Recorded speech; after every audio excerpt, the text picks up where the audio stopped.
ICT বিষয়ের এই যে ঢাকা বোর্ড 2023 সালে একটা প্রশ্ন এসেছিল অনুধাবনমূলক। এখানে বলা ছিল ব্যবহারকারী এবং সার্ভিস প্রদানকারী উভয়ই লাভবান হয়ে থাকে, ব্যাখ্যা করো। অর্থাৎ এই ক্লাউড কম্পিউটিং ব্যবহার করে ব্যবহারকারী এবং সার্ভিস প্রদানকারী উভয়ই কিন্তু লাভবান হয়। কিভাবে হয় এই ব্যাখ্যাটা আমরা লিখব। এইভাবে লিখতে পারি, লক্ষ্য করি। ক্লাউড কম্পিউটিং কাকে বলে সেটাকে লিখব। ইন্টারনেটে বা ওয়েবে সংযুক্ত হয়ে কিছু অনলাইনে সুবিধা ভোগ করার বা সার্ভিস ভোগ করার যে পদ্ধতি সেটি হচ্ছে ক্লাউড কম্পিউটিং। ক্লাউড কম্পিউটিং হচ্ছে একটি অনলাইন পরিষেবা। আমরা অনলাইনে যে সমস্ত সুবিধা গ্রহণ করি, আপলোড, ডাউনলোড ইত্যাদি থেকে শুরু করে বিভিন্ন সফটওয়্যার সেবা, ভাড়া সহ বিভিন্ন তথ্য, এগুলি হচ্ছে এই ক্লাউড কম্পিউটিংয়ের অন্তর্ভুক্ত।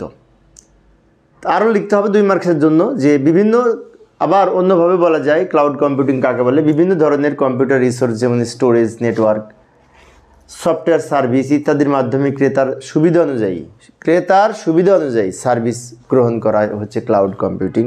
তাহলে এখানে কিন্তু ক্রেতার চাহিদা অনুযায়ী, সুবিধা অনুযায়ী যতটুকু প্রয়োজন ততটুকু ভোগ করতে পারছে, এটা ক্রেতার একটা সুবিধা। অন্যদিকে যে কোনো ব্যবহারকারী বা প্রতিষ্ঠান কম্পিউটারের প্রদানকারীর পরিষেবা গ্রহণ করতে পারে। আবার এর ফলে ব্যবহারকারী যেমন তার অপারেটিং খরচ কমে যাচ্ছে ক্লাউড কম্পিউটিং ব্যবহার করার ফলে, অন্যদিকে সেবাদানকারী প্রতিষ্ঠানও কিছু লাভবান হচ্ছে যে তারা একদিন নির্দিষ্ট পরিমাণ টাকা পাচ্ছে। সেজন্য বলা হয়েছে যে এছাড়াও ব্যবহারকারী যতটুকু খরচ করবে, ক্লাউড কম্পিউটিং আর একটা বৈশিষ্ট্য হচ্ছে যতটুকু খরচ করবে, যতটুকু সেবা গ্রহণ করবে তার উপর ভিত্তি করে এই ব্যয় নির্ধারণ হয়। সেজন্য বলা যায় যে ব্যবহারকারী এবং সার্ভিস প্রদানকারী উভয়ই সুবিধা হয় এই ক্লাউড কম্পিউটিং পদ্ধতিতে।